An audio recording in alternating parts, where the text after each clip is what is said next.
Hey guys, it's Goosebumps Completionist, and today I have a book review of a anthology collection by an author known as Neal Shusterman. If you don't know who Neal Shusterman is, he was a writer for the 90s Goosebumps TV show. He also contributed stories to the Haunting Hour TV show as well. I think he was also a writer on a few other things in the 90s. But many of you might know Neal Shusterman from his young adult work. And I have not read a good amount of his other stuff outside of his horror stuff or experienced anything outside of his horror stuff, so I'm not too familiar with that. But I want to talk about his kids' horror franchise of sorts, Darkness Creeping. Now, I don't have Volume 1 or Volume 2. I have Volume 3, which, strangely enough, Volume 3 pretty much contains all the stories of the entire franchise, minus 2 stories from Volume 1 that were omitted in this, because this volume here has 4 original stories that are only included in this, and one of them is a well-known story, especially if you're a Haunting Hour fan. That's why I wanted to talk about this, because this book contains Catching Cold, this one right here. Catching Cold is one of the most prolific and iconic Haunting Hour episodes out there, and that's what prompted me to want to pick this up and try out Neal Shusterman. And off the bat, as somebody who's experienced a lot of R.L. Stine and some other knockoff writers trying to emulate Stine or maybe kind of do their own thing, I think Neal Shusterman has a brilliant mind for story concepts. And getting to read kind of some backstory of majority of these stories inside of this collection here, he seems to come up with these ideas on whims, and he really brings some unorthodox and original concepts to life in this, to the point where I was thoroughly impressed and kind of refreshed in the kids' horror subgenre from some of these stories in here. The fact that only one of these stories out of 22 total in this franchise was turned into an episode is a crime. There's so many in this franchise that I kept saying, this could be a Haunting Hour episode. Why wasn't this made into one? It kind of blew my mind. The fact that he wrote Pool Shark, which was the only other episode that was contributed to the Haunting Hour from Neal Shusterman, and the fact that that story wasn't even associated with this, I would honestly say that that is kind of like a Darkness Creeping story by proxy, and like a 23rd bonus one if you want to experience all of these. Maybe go ahead and try that out too. But I had a blast reading these. I also went ahead and read the 2 stories from Volume 1 that weren't put into here. So I have 22 stories to talk about. I'm not going to talk about Pool Shark. I'll make its own review at some point. But yeah, I had a really fun time. This is a must-own if you're a fan of anthology horror or kids horror in general. Maybe you're a fan of Neal Shusterman. He wrote iconic episodes like The Ghost Next Door, Night of the Living Dummy 3, The Werewolf of Fever Swamp, Awesome Ants, stuff like that. If you're a fan of those episodes and you want to check out some Neal Shusterman, pick this up. I think there's a story in here for everyone. And honestly, go pick up Volume 1 and Volume 2 and this Volume 3 here, because in Volume 1 and Volume 2, you get the illustrations with those stories. So you get a more immersive experience, I would think. So yeah, this is a must-try franchise, and very overlooked, because this actually goes back to the early 90s, right around the time when Goosebumps came out. Neal Shusterman was doing kids horror as well.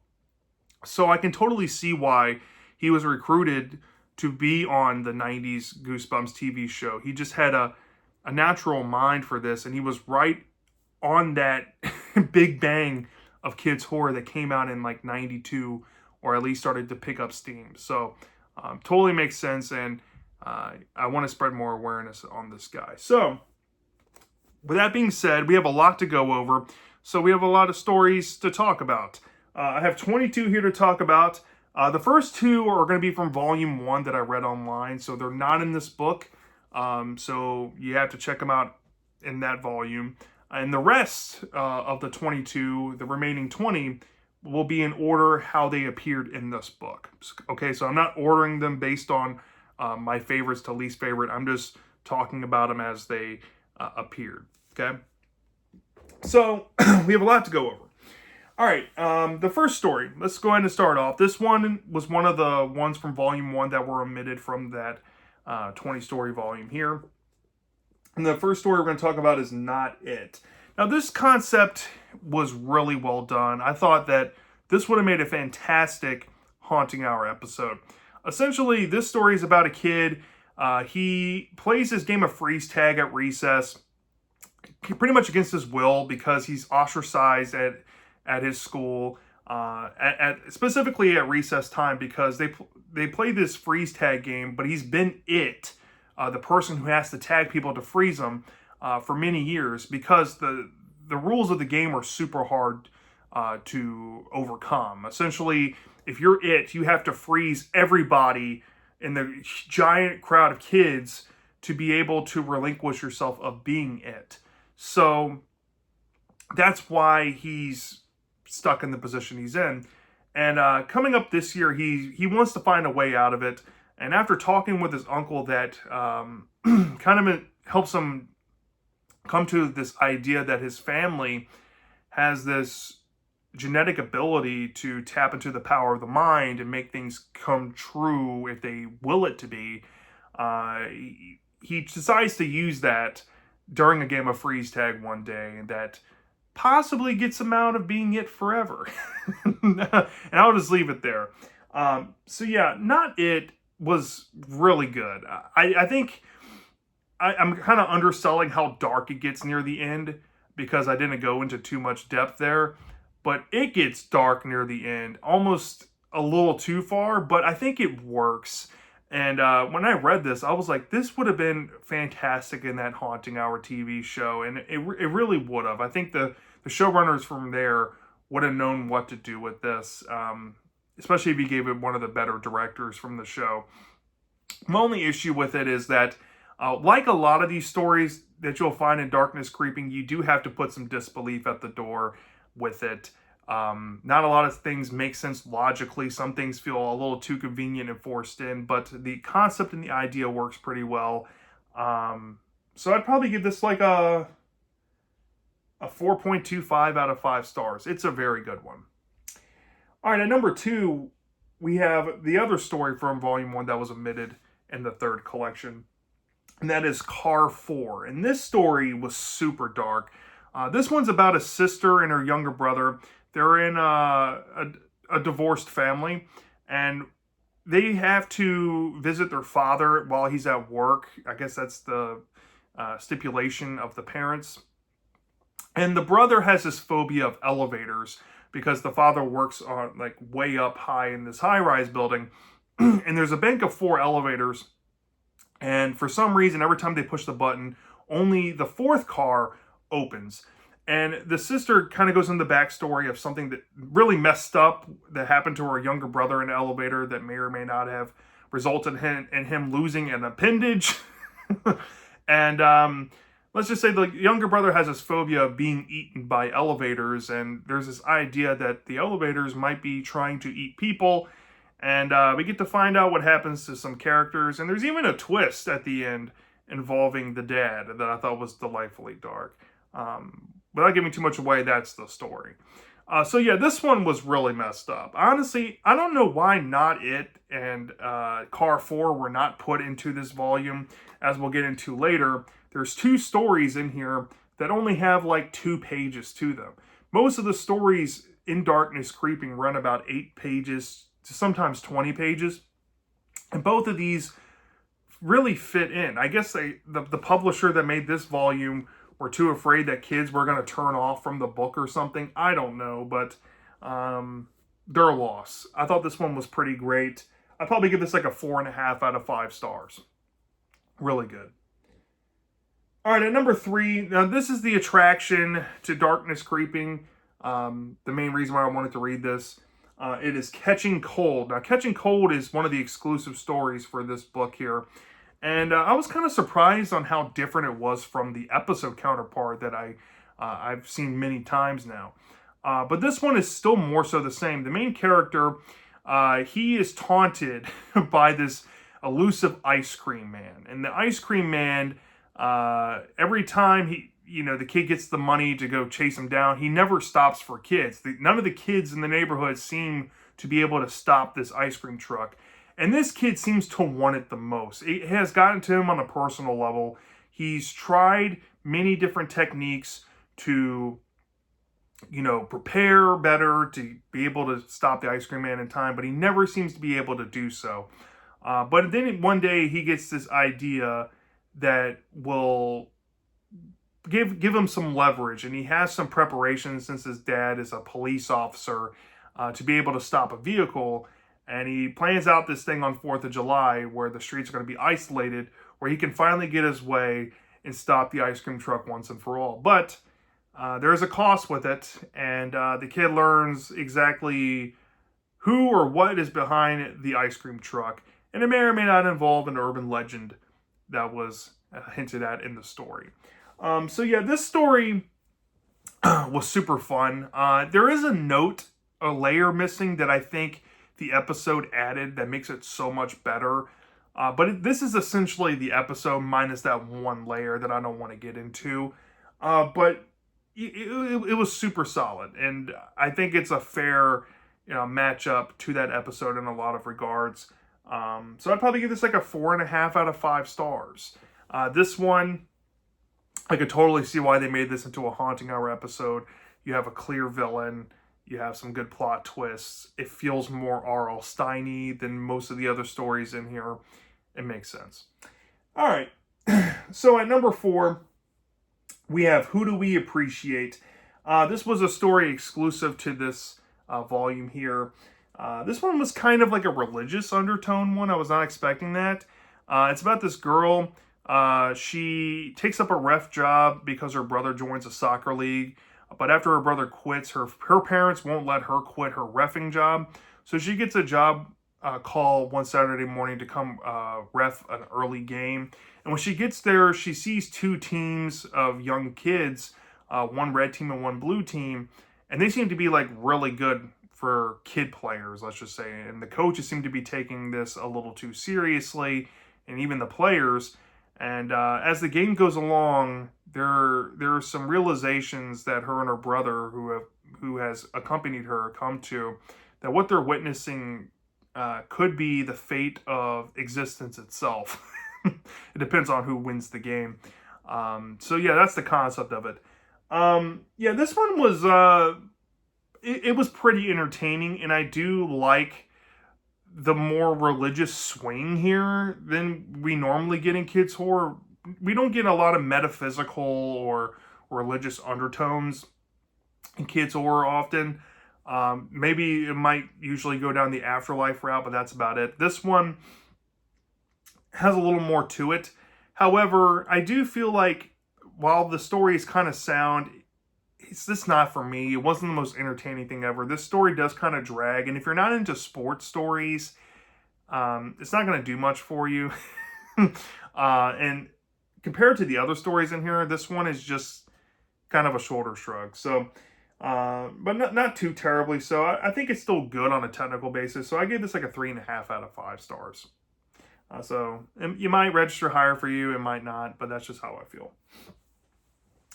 All right, at number 5, we have Soul Survivor. This actually comes from Volume 2, so this collection here started to jumble up, Volume 2 and Volume 1 stories, intermixing them with the new ones.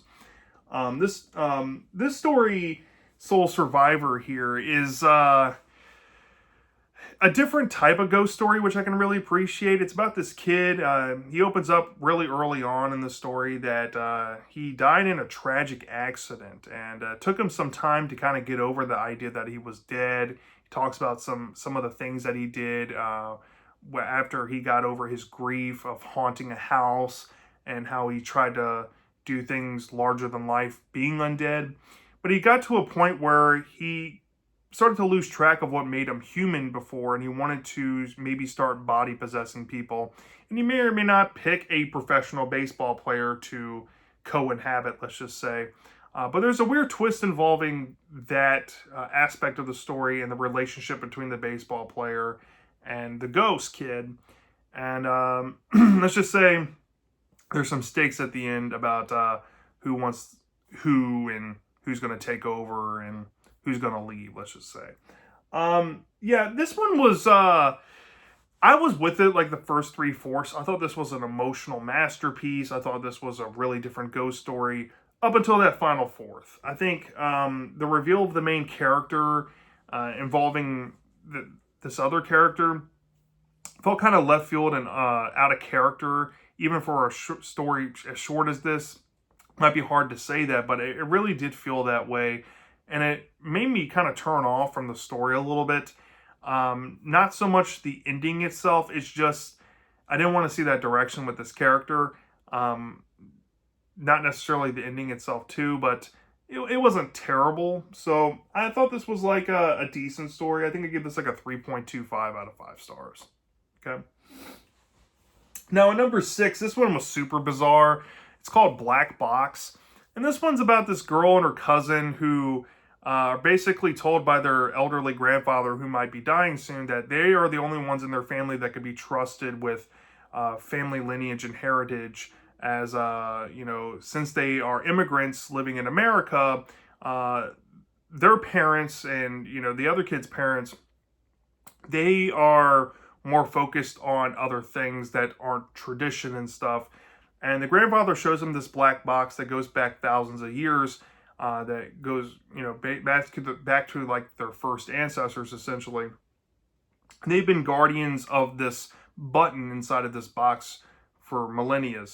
And the two kids are assigned to take over the black box when the grandfather dies and make sure that the button never gets pushed. But the kids, being kids, they're like, well, what happens if we push it? And they start to get a little too curious. And before we can actually figure out what's going to happen in result of that, the story ends. So that's what you're going to expect out of that story. My main gripe with this is that it takes forever to get going. And once it gets going, it stops. So, yeah, the concept, though, it works. This could have been a Haunting Hour episode, I feel. And they could have possibly tweaked a few things and instead of making a button, make it something else, or I don't know, add on to the ending.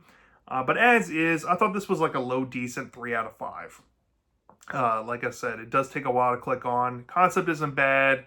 The character stuff isn't that bad. It's just not a lot story-wise there. So there you go. At number 7, we have one of my favorites from this collection. It's called Resting Deep. This one, I think, would have been a fantastic Haunting Hour episode to kind of answer Goosebumps' Deep Trouble episode, because the concept of this one was super dark. So it's about this guy, or a kid, I should say. He loves to go fishing and doing things outdoors with his great-grandfather. And his great-grandfather is not close with any of his other grandchildren besides this kid. And one day, the grandfather, takes him on a normal fishing trip, but this time they're going to go farther out in the ocean, and there's a storm out that way, and the kid's kind of perplexed and alarmed by this, and the grandfather seems to be talking like he's preparing to die, essentially, and he wants to have his grandson accompany him because he's the only one that kind of truly understands who he is. And the kid mortifyingly does not want to die and go down with his grandfather. And we get to see exactly where the grandfather is going out in the middle of the ocean for. And let's just say there's some monsters involved, and yeah, it's scary.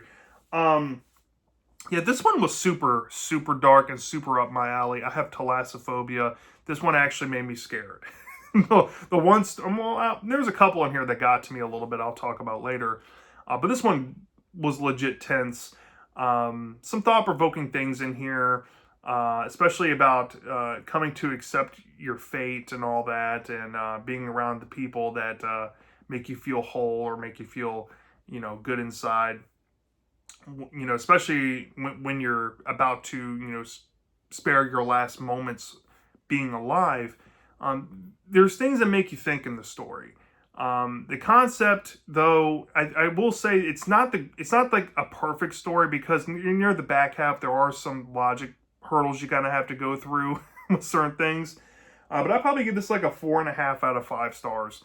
Pretty well done nonetheless. And like I said, I think it would have been a fantastic Haunting Hour episode. Now, number 8, we have Security Blanket. This came from Volume 2, and this one was a bizarre one as well. This one's about this girl. She has 2 twin siblings that are younger than her. She buys this blanket from a yard sale that has all these weird patchwork things sewn into it. But as the story goes along, she has this faint idea that this blanket might be screaming or like keeping her up at night. And as the story goes along, she kind of figures out that it may or may not play into the patchwork stuff on the quilt.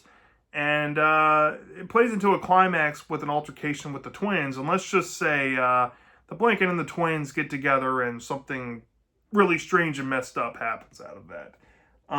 But yeah, Security Blanket. I thought this one was pretty good. There are some logic and disbelief you got to put at the door with the concept.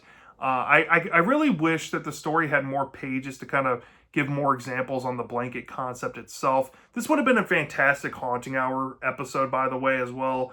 They could have built onto this, I think, beautifully and made it more fleshed out and made it more of a mean-spirited story. Especially, you get a more sense of that in the back half. But not so much from the main character, just to what happens to certain characters, I should say. The concept is creepy. It got to me. Like I said, I just wish there was more meat on it. Nonetheless, I'd probably give this like a 4 out of 5 stars. I really enjoyed this one. Now, number 9, we have Same Time Next Year. This came from Volume 1, and this one was more science fiction-y, but it still worked. I think this would have also made a really good Haunting Hour episode. So, this one's about a girl. She is very vain. She thinks that she belongs in the future, and she's always trying to be like a trendsetter and all this. She pretty much uses this kid that she befriends who has this old house of a researcher that's fabled to have, dabbled into making a time machine, essentially. And that may or may not be true as the girl comes to find out as she goes to the kid's house to see, what's down in the old scientist's basement. And she decides to use the equipment and mess around with it. But because she's so vain and because she's so gung-ho on getting her way, she doesn't really listen to what's being told to her. And she finds out the harsh reality of what's going to happen to her and possibly what happened to the scientist before her.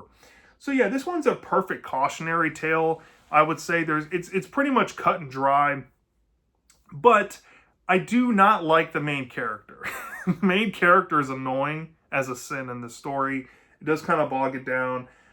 It's almost frustrating at certain points of the story how daft she is from listening to this kid trying to steer her into the right direction of things. It's almost borderline intelligence insulting. But like I said, I think this still would have been a fun concept to see done in the Haunting Hour. I'd probably give this like a 3.75 out of 5 stars. All right, the next story at number 10, we have like the halfway point of this collection here, basically, or one of them. It's called The River Tour, and this was like a 3-page story. I really don't know why they did this, but this was one of the new stories exclusive to this. This one is super short. It's like 3 pages. It's about a river guide essentially talking to people as she's trying to show around this waterside community, but she keeps yapping and yapping and yapping about certain people on the ride, to the point where we as the audience kind of learn through the yapping that maybe what's going on isn't in our reality, but it's in the afterlife. Honestly, this one, I don't know why it exists. Much rather would have seen Not It or Car 4 put in this collection. To even call this a story, it's whatever. I'll probably give this like a 2.25 out of 5 stars. Not the greatest thing ever, but it's okay, I guess. Now, at number 11, this comes from Volume 1, and this was one of the darkest stories of this whole collection, and honestly, one of the darkest kids' horror stories I've ever read. It's called Flushy.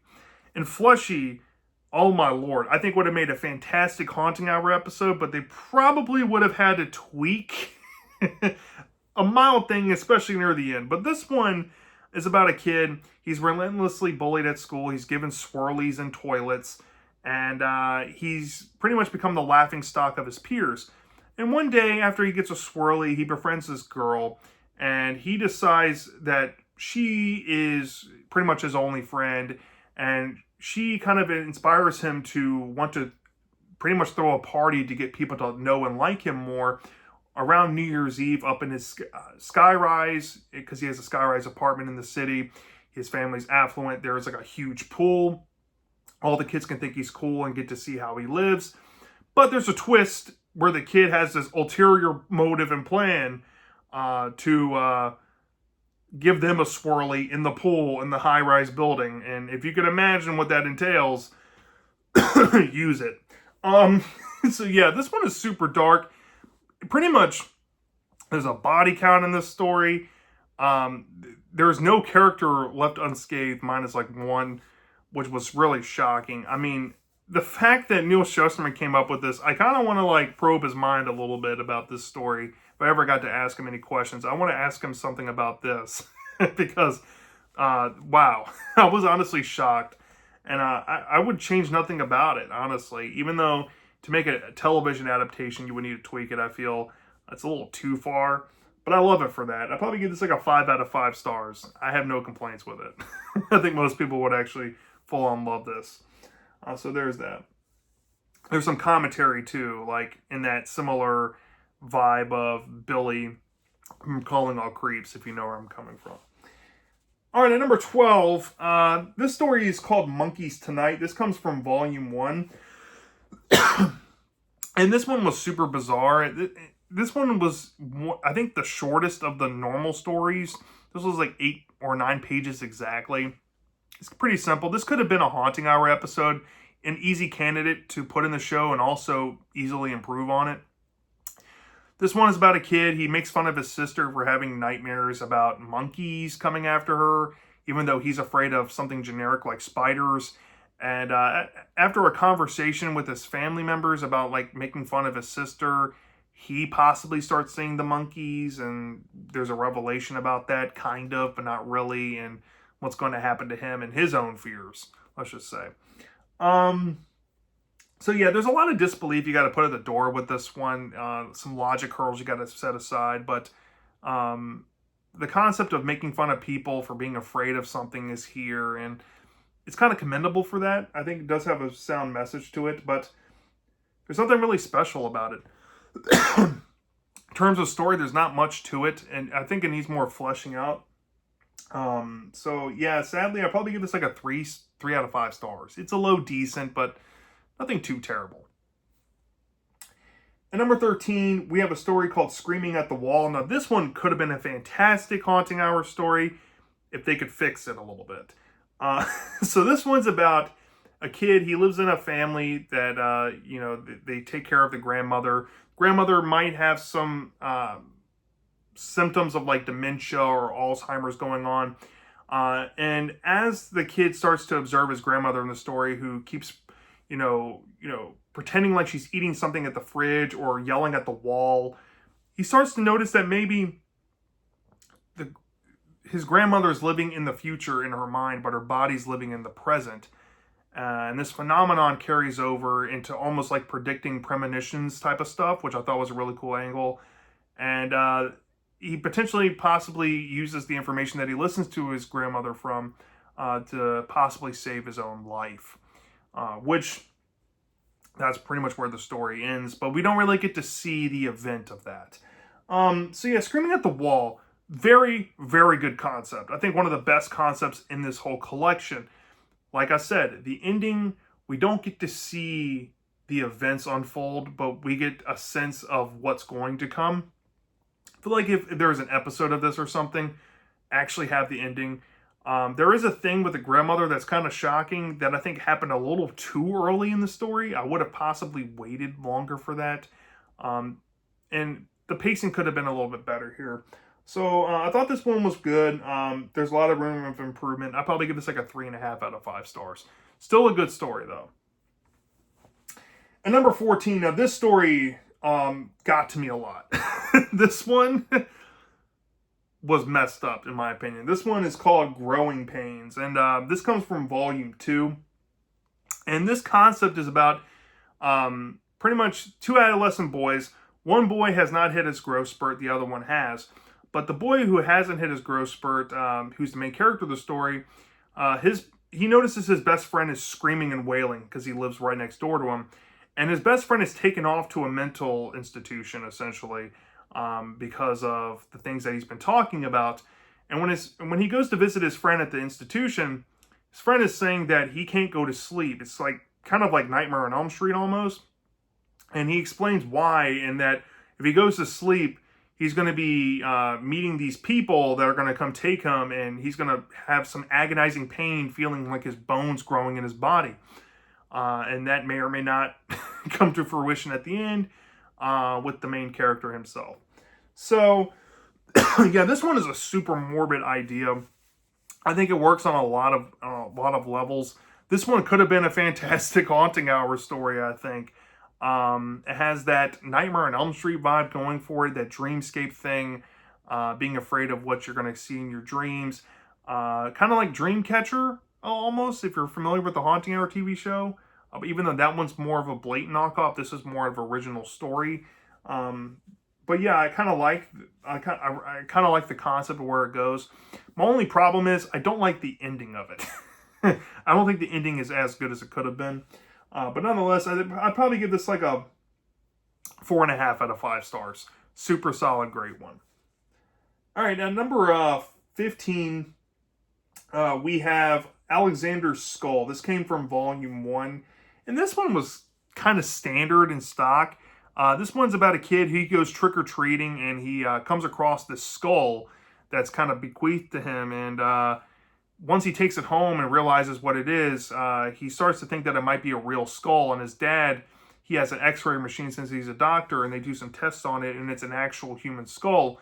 But as the story goes along, he starts to kind of lose himself as he's staring at the skull, and he becomes mesmerized with the idea of it, and it starts to consume all of his time. And eventually, the skull kind of becomes his only friend, and there may be some implications as to why these events are occurring, but it's never quite explained. And the story ends before we get much answers with that, sadly. But yeah, Alexander's Skull, I think it kind of plays on that, possession of the mind angle a little bit, but it's kind of ambiguous, and I think that's the biggest problem with the story. It's a little too ambiguous, it's a little too basic. This one probably could have been a Haunting Hour episode if I had to guess. It has that Haunting Hour vibe going for it.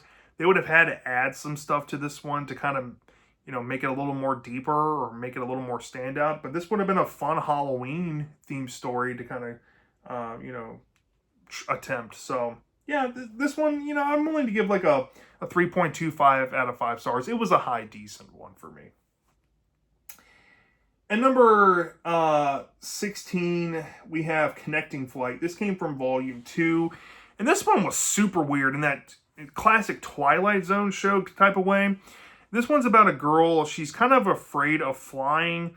And she ends up getting on this flight to Boston on this plane that's like full of people. There's loud screaming babies and all this. But as the flight goes on, there's people that seem to be disappearing on the flight. And every time people move seats in the plane, something weird happens, right? And these things that aren't supposed to be happening, like in terms of like the direction they're going, in terms of the flight and whatnot, and all that, it gets mixed up. And essentially she comes to this realization that there's a specific thing about the seat order of the plane and what's supposed to be that needs to be carried out so they can arrive at the right place and not taken to the wrong place. And we get to see the events of that. So yeah, Connecting Flight is more of a story. It's very weird. It's kind of like two dimensions clashing, and you're kind of on the rift of both. I thought the concept was really good, even though for like airplane stories, it's far from the scariest. But it's more suspenseful and terror than actual horror. But I think it does work very well for what it is. Even though there's some huge logic hurdles with that. he's got to roll with it. This is like a glitch in the Matrix type of thing. I'd probably give this like a 4 out of 5 stars. Pretty good. All right, at number 17, we have a story called Ralphie Sherman's Root Canal. And this one was super goofy compared to the rest. Apparently, Ralphie Sherman is a character in some of Neal Shusterman's other short story collections, like Mind Quakes, Mind Benders, and I think that's like 4 volumes. And he wrote this story for this collection here, so he can have another Ralphie Sherman story here. And this one is super bizarre. It takes forever to get going. It's about this kid, Ralphie Sherman. He has a hole in his tooth. He goes to this doctor's office, and it's run by these 2 evil dentist ladies. And as they're trying to work on his teeth without giving him any medication, the hole in his tooth might turn into a kind of like a black hole and sucks everything into it. And we get to find out exactly what's going on with his tooth. So, yeah, a super bizarre story, played up for more comedic laughs. But the jokes weren't that funny. Spends like half the story talking about tooth pain, and there's nothing really scary about it. And there's some weird, like, dialogue between characters. I don't know if this character is supposed to be like a beloved staple from Neal Shusterman. I don't know. It just didn't land for me. Even though I thought the villains were kind of fun in that over-the-top way. It could have been like maybe like a pseudo Goosebumps-like story more so. But I'd probably give this like a 2.75 out of 5 stars. It was mildly okay. Pushing decent, but nothing too special. Kind of dumb. So there's that. Now at number 18, this was a good bounce back. This is called An Ear for Music. This was from Vol.2. And this story, I really love this one. This would have made a baller Haunting Hour episode. So the concept of this one is that this kid, he really has no social life. He's wrapped up in music and trying to be a perfectionist. And his parents want to give him a better life because he's so talented in music. But he has like this ability when he plays his own original music that he writes, that he can kind of like alter seasons, and like he plays a show and he can like make the stage catch on fire. He has like weird abilities like that. But all this attention gains the appraisal from this one woman who runs this music school out in like Vermont or somewhere. And she only accepts 50 students a year. And he's invited to come along and, go to the school. But when he goes to the school, he hears this legend about this nearby building. He investigates the building, discovers there's something sinister inside, kind of warning him about maybe like a historical figure. And as the story goes along, he learns the morbid truth of what's actually going on in this school and the woman who runs it. And there might be something grisly waiting for him near the end.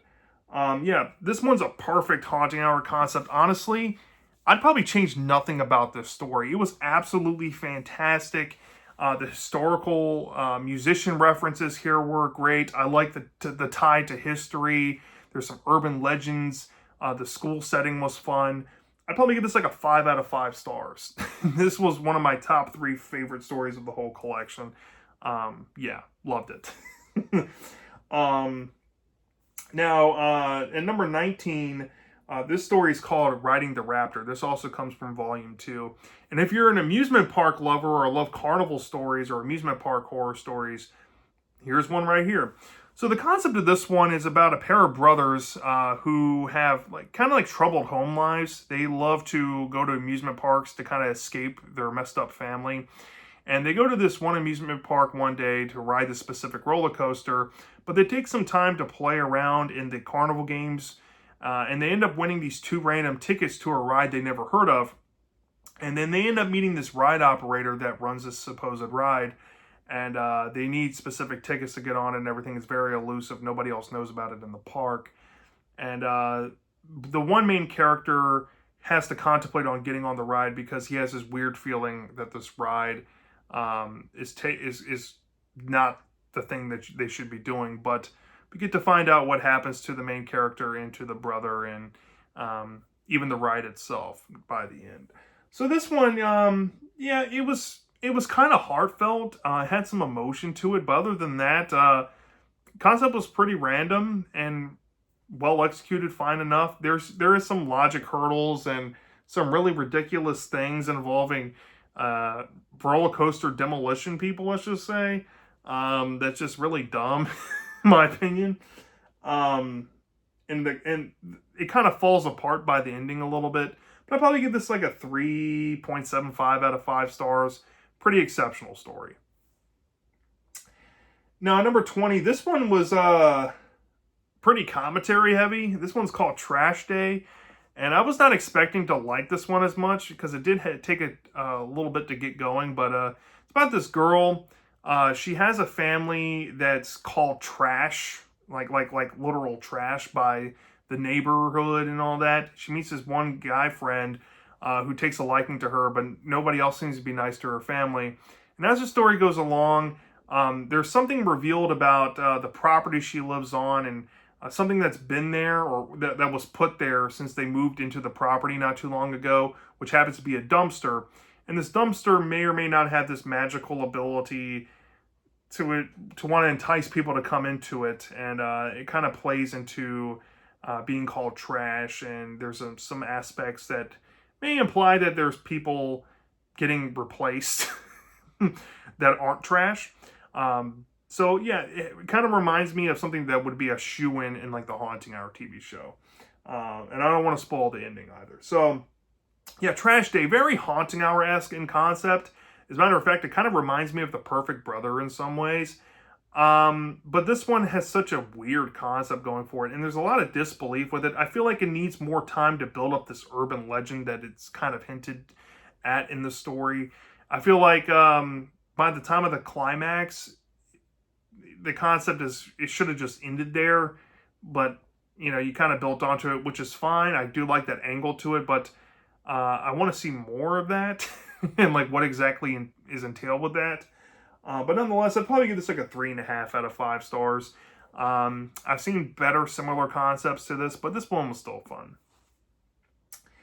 All right, at number 21, we have the last of the Volume 2 stories, and that is Crystalloid. And Crystalloid is my third and final favorite, next to Flushy and Near for music.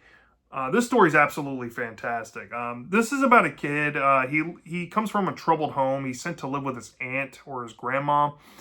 I forget what it is, but I think it's his grandma. And he takes a liking to the family business. She runs like a glass store where they sell like some crystals and stuff like that they hand blow. And he's taken a liking to, hand blowing glass. One day he's out looking for sand on the beach that's nearby to, find sand to, blow into the kiln or whatever he uses. And he sees this weird sand that comes from this area of the beach that locals don't like to go to. And it seems to be kind of like talking to him to pick it up and make it into something. And he decides to turn it into like this gargoyle beast. And as the story goes along, he starts to realize that this crystal figure that he's made is very desirable because it's something one of a kind, let's just say. It may or may not come to life, or it may or may not have transformational properties. And as the story goes along, and as a first interested buyer comes into the equation, he realizes what he has to do for his creation, let's just say. And that gives him some power for the first time in his life, and in some pretty grisly fashions for people, let's just say. So yeah, Crystalloid, awesome story. I think this would have been a fun Haunting Hour story, but they probably would have made this monster thing a CGI, and I could definitely see from the Golem reaction, people would have been pissed with that. But aside from that, Crystalloid is one of the most engaging kids' horror stories I've ever read. Honestly, it might be one of my all-time favorites. It was just super well done. I love the concept. I love the atmosphere to the story. I loved how different it was. The monster concept is super unique, and it's dark. And let's just say there's even some implications involving his family members that's really messed up too. That the creature interacts with, that I thought was really fun. So yeah, love this one. And then the last story that we're going to talk about is Shadows of Doubt. And this is the last Volume 1 story to talk about. And this one is only 2 pages. I don't even call this a story. It's actually a poem. The fact that this was in Volume 1 and they actually put it in here why would you cancel, Not It in Car 4, but keep the 2-page poem? I just don't get that. But the poem's essentially about, here, I kind of forget what it's about, but I can pull it up real quick.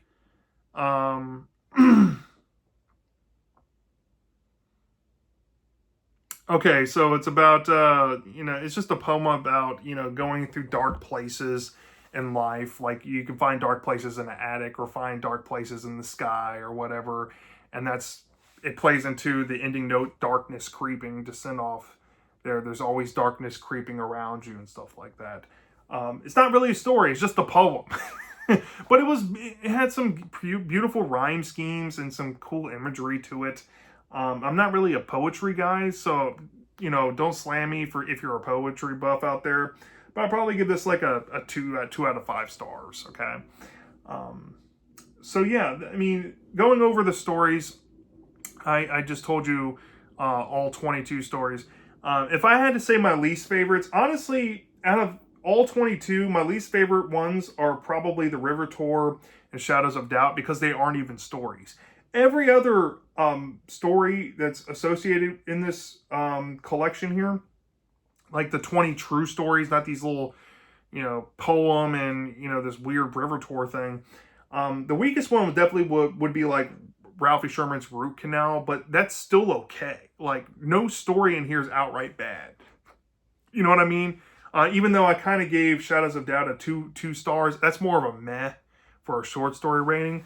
There's nothing terrible in this. I think Neal Shusterman really delivered some quality stuff here. And looking at some of my favorites, like Crystal Lloyd, and Ear for Music, Flushy, those were all fantastic. And then, you have Catching Cold, Car 4, Not It, Resting Deep, Growing Pains, Connecting Flight.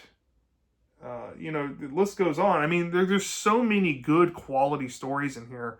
I have to say, this is probably one of the best anthology series I've ever read. Tales that give you goosebumps need to eat your heart out. Even though I think you have a lot of iconic stories in there, Darkness Creeping, I think, is a more solid product overall in terms of like short story anthologies, specifically in kids horror that I've come across. It was just so inventive and different, and I like Neal Shusterman's style. I like how unorthodox he was. I like how the stories weren't too out there at times, but they were also willing to go dark and willing to push the envelope a little bit and try to elevate kids horror from being stigmatized with kitty gloves into being something, a little more mature that could be a little, taken a little more seriously. Now, my overall negatives with Darkness Creeping, though, it comes down to the writing sometimes. Shusterman's not a Prouse writer. He's not really that good of a monologue writer. He's an event writer. And he's able to paint events very well, but I do wish that some stories had more of a monologue-rich thing, or the Prouse was a little bit better. That's just a technical thing I can say about him. And then some stories I feel were too short, where he often kind of relied on putting the disbelief at the door and just going with the idea rather than trying to explain the logic hurdles. He just threw the hurdles aside and said, you're going to have to deal with it. I don't like that much, and a lot of the stories kind of had that as an issue. But aside from those things kind of holding back a good amount of the stories, this was super fun. I mean, as a whole, Darkness Creeping, I have the third volume here with 20 stories. I'm talking in terms of all 22, including the 2 stories you can only get from Volume 1 that I don't have on hand, but that I did read. All 22 stories taken into account, I'd probably give this little franchise here maybe like a 4.75 out of 5 stars. It's super solid. You can't go wrong with this. I highly recommend that you go experience this if you haven't before. So yeah, that's my thoughts on Darkness Creeping. Let me know down in the comment section if you've read this series before, if you've read all the stories. What's your favorite one? What's your least favorite one? Which ones do you love the most? Which ones do you hate the most? I'm dying to know. And I'll see you next time.